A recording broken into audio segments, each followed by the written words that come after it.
Hi hello welcome to hash tag. నా పేరు జకీర్.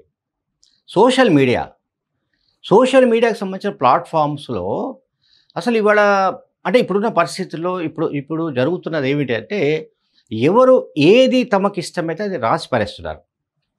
అసలు అది నిజమా కాదా, లేకపోతే తమకు అందిన ఇన్పుట్స్ నిజమా కాదా, లేకపోతే ఏంటి అసలు నిజాలు ఏంటని తెలుసుకునే ప్రయత్నం కానీ, లేకపోతే ఒక రకమైన తనిఖీ కానీ ఏమీ లేకుండానే రాసి పారేస్తున్నారు. ఇప్పుడు తాజాగా ఒక ఉదాహరణ ఏంటంటే ఈ పర్టికులర్ ఈ డిజిటల్ పేపర్ వచ్చేసి తెలుగు స్క్రైబ్. ఈ తెలుగు స్క్రైబ్ అనే డిజిటల్ పేపర్ ఇది బీఆర్ఎస్ పార్టీకి సంబంధించిన ప్రాయోజిత పత్రికగా పేరుంది.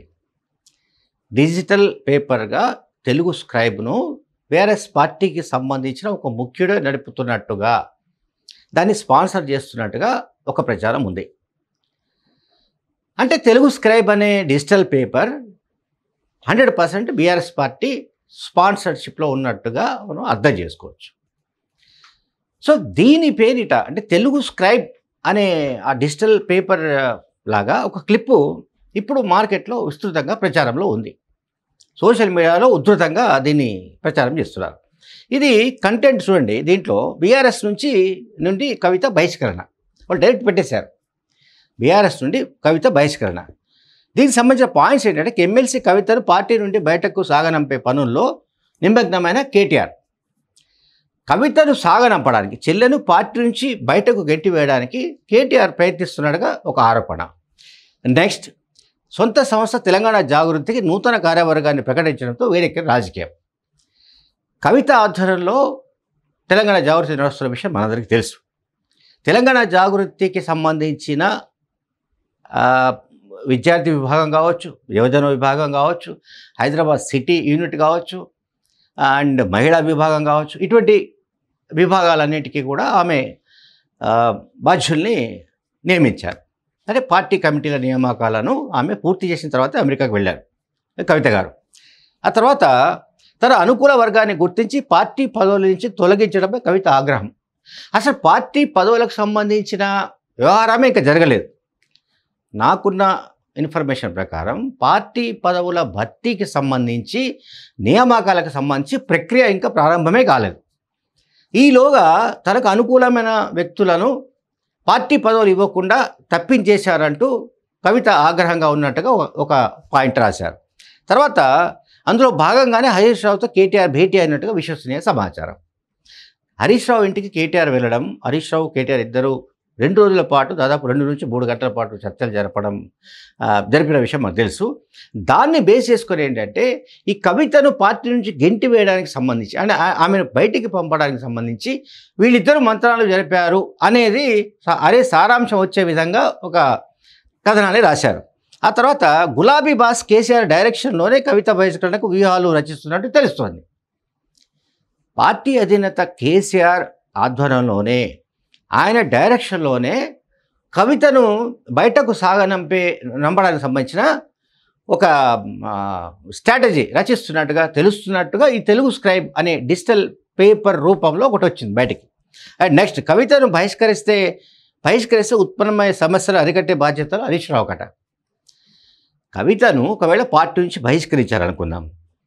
బహిష్కరిస్తే ఏవైతే ఆ పర్యవసనాలు వస్తాయో వాటిని డీల్ చేసే బాధ్యతలు హరీష్ రావుకు ఆల్రెడీ అప్పగించినట్టుగా కూడా ఒక కథనం. అండ్ నెక్స్ట్, కేటీఆర్ కవిత ఆధిపత్య పోరుతో రసవత్తరంగా మారిపోతున్న తెలంగాణ రాజకీయాలు. ఈ మొత్తం పాయింట్స్ వచ్చింది ఏంటంటే తెలుగు స్క్రైబ్ అనే డిజిటల్ పేపర్ రూపంలో వచ్చిన కథ. బట్ ఇక్కడ ఏంటంటే మనం స్కాన్ చేసిన దాని ప్రకారం ఇది పక్కాగా ఫేక్, ఇది బూటకం. తెలుగు స్క్రైబ్ పేరిట ఇది సోషల్ మీడియాలో చక్కర్లు కొడుతున్న ఏదైతే క్లిప్ ఉందో ఇది ఫేక్. అంటే తెలుగు స్క్రైబ్ అనే వెబ్సైట్ కావచ్చు, డిజిటల్ పేపర్ రూపంలో వచ్చే కథనాలు కావచ్చు, వాటిలో ఎక్కడ కూడా లేదు. అంటే ఏంటి నేను చెప్పేది ఫస్టే చెప్పాను నేను ఈ వీడియోలో. అంటే సోషల్ మీడియాలో పనిచేస్తున్న వాళ్ళు లేకుంటే ఇట్లా కూడా ఉపయోగించుకోవచ్చు అని వాళ్ళు కొంతమందికి డైరెక్షన్ ఇస్తున్నట్టుగా అర్థమవుతుంది. అంటే ఇప్పుడు నింద ఎవరికి పడుతుంది? తెలుగు స్క్రైబ్ పేరిట ఇటువంటి పోస్టర్, ఇటువంటి డిజిటల్ పేపర్స్ మధ్య క్లిప్ లాంటిది బయటకు వచ్చింది అనుకుందాం. బయట సోషల్ మీడియాలో చక్కర్లు కొడుతున్నప్పుడు సహజంగానే చాలామందికి తెలుగు స్క్రైబ్ అంటే బీఆర్ఎస్ పార్టీ ప్రాయోజిత డిజిటల్ పేపర్గా పేరుంది కనుక ఇది నిజమే కావచ్చు అనే ప్రమాదం ఉంది. కానీ ఇది పక్కా ఫేక్ అని చెప్తున్నాను. అంటే డిజిటల్ పేపర్గా తెలుగు స్క్రైబ్లో ఇది ఏమీ రాలేదు. ఒరిజినల్ తెలుగు స్క్రైబ్లో ఈ కథనం ఏది లేదు. కానీ తెలుగు స్క్రైబ్ను కూడా ఇట్లా వాడుకోవచ్చు ఈ రకంగా అనేది ఎవరో అంటే చూడండి, కాన్స్పిరసీ ఎవరైనా కావచ్చు. నేను అనుకునే అంటే ఇది వితిన్ ది పార్టీలోనే కవిత అంటే గిట్టని వాళ్ళు, కవితను పార్టీ నుంచి బయటికి పంపించాలని అనుకుంటునే వాళ్ళే ఇటువంటి కథనాలను మొత్తం పాయింట్స్ను రచించి ఈ తెలుగు స్క్రైబ్ అయితే నమ్ముతారు.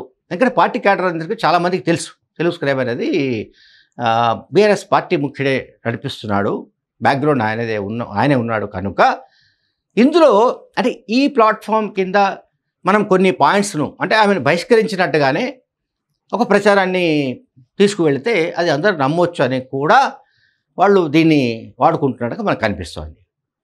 Thank you very much.